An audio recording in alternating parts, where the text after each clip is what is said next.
৬৫,০০০ শিক্ষকের ভাগ্য নির্ধারণ আইনি নোটিশের নতুন মোড়। আসসালামু আলাইকুম। দেশের ভবিষ্যতের কারিগর প্রাথমিক বিদ্যালয়ের প্রধান শিক্ষকদের অধিকার ও মর্যাদা নিয়ে আবারও উত্তাল দেশের শিক্ষা অঙ্গন। আদালতে সর্বোচ্চ রায় থাকা সত্ত্বেও ৬৫,০০০-এরও বেশি প্রধান শিক্ষককে ১০ম গ্রেডে উন্নীত হবার স্বপ্ন কেন অধরা? একটি আইনি নোটিশ কি পারবে এই দীর্ঘ প্রতীক্ষার অবসান ঘটাতে? আজ আমরা এই গুরুত্বপূর্ণ বিষয়টি নিয়ে বিস্তারিত আলোচনা করব। সম্প্রতি দেশের ৬৫,০০০-এরও বেশি সরকারি প্রাথমিক বিদ্যালয়ের প্রধান শিক্ষককে ১০ম গ্রেডে উন্নীত করার দাবিতে সরকারের ৫ জন শীর্ষ সচিবকে আইনি নোটিশ পাঠানো হয়েছে। এই সম্পর্কে ডিবিসি নিউজ উল্লেখ করেছে। সুপ্রিম কোর্টের আইনজীবী মোহাম্মদ সিদ্দিকুল্লাহ মিয়া এই নোটিশটি প্রেরণ করেন। আইন, জনপ্রশাসন, প্রাথমিক ও গণশিক্ষা, অর্থ এবং শিক্ষা সচিবকে এই নোটিশ দেওয়া হয়েছে। নোটিশে ৭ দিনের মধ্যে ব্যবস্থা গ্রহণের অনুরোধ জানানো হয়েছে। অন্যথায় বিষয়টি আদালত অবমাননার মামলা হিসেবে গণ্য হবে বলে উল্লেখ করা হয়েছে। এই আইনি লড়াইয়ের প্রেক্ষাপট বেশ দীর্ঘ। ২০১৪ সালের ৯ মার্চ তৎকালীন প্রধানমন্ত্রী শেখ হাসিনা সরকারি প্রাথমিক বিদ্যালয়ের প্রধান শিক্ষকদের ২য় শ্রেণীর কর্মকর্তার মর্যাদা দেওয়ার ঘোষণা দেন। একই দিনে প্রাথমিক ও গণশিক্ষা মন্ত্রণালয় প্রজ্ঞাপন জারি করলেও পরবর্তীতে প্রশিক্ষিত প্রধান শিক্ষকদের জন্য ১১তম এবং অপ্রশিক্ষিত প্রধান শিক্ষকদের জন্য ১২তম গ্রেড নির্ধারণ করা হয়। এই সিদ্ধান্তটি শিক্ষকদের মধ্যে ব্যাপক ক্ষোভ ও বৈষম্যের অনুভূতি তৈরি করে। তারা মনে করেন ২য় শ্রেণীর মর্যাদা দেওয়া সত্ত্বেও বেতনের ক্ষেত্রে তাদের বঞ্চিত করা হয়েছে। এর প্রতিবাদে বাংলাদেশ সরকারি প্রাথমিক বিদ্যালয় প্রধান শিক্ষক সমিতির তৎকালীন সভাপতি রিয়াজ পারভেজ সহ ৪৫ জন শিক্ষক হাইকোর্টে একটি রিট আবেদন করেন। দীর্ঘ শুনানি শেষে ২০১৯ সালের ২৫শে ফেব্রুয়ারি হাইকোর্ট একটি ঐতিহাসিক রায় প্রদান করেন।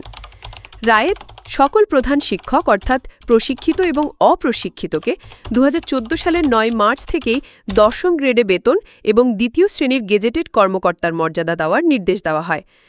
কিন্তু রাষ্ট্রপক্ষ এই রায়ের বিরুদ্ধে আপিল বিভাগে আবেদন করে, যা খারিজ হয়ে যায়। এমনকি সরকারের রিভিউ আবেদনও সর্বোচ্চ আদালতে নাকচ হয়ে যায়, যার ফলে হাইকোর্টের রায়ই চূড়ান্তভাবে বহাল থাকে।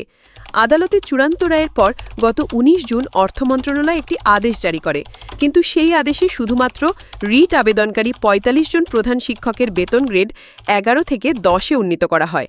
আর এখানেই নতুন করে বিতর্কের জন্ম নেয়। আইনজীবী এবং শিক্ষক নেতারা বলছেন, সর্বোচ্চ আদালতের রায় কেবল নির্দিষ্ট কয়েকজন ব্যক্তির জন্য নয়, বরং তা সকলের জন্য প্রযোজ্য হওয়া উচিত।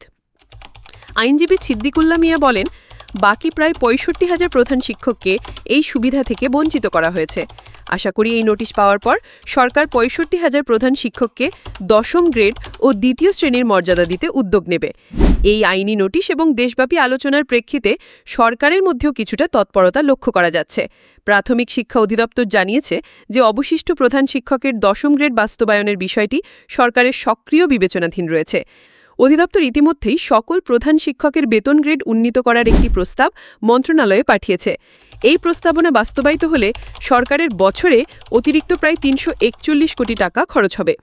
বাংলাদেশ প্রাথমিক শিক্ষক সমিতির সভাপতি মুহাম্মদ আবুল কাশেম সরকারের এই ইতিবাচক পদক্ষেপকে ধন্যবাদ জানিয়ে বলেছেন, এতে ৩০,০০০ প্রধান শিক্ষকের ১০ম গ্রেডে উন্নীত হবার পথ সুগম হবে।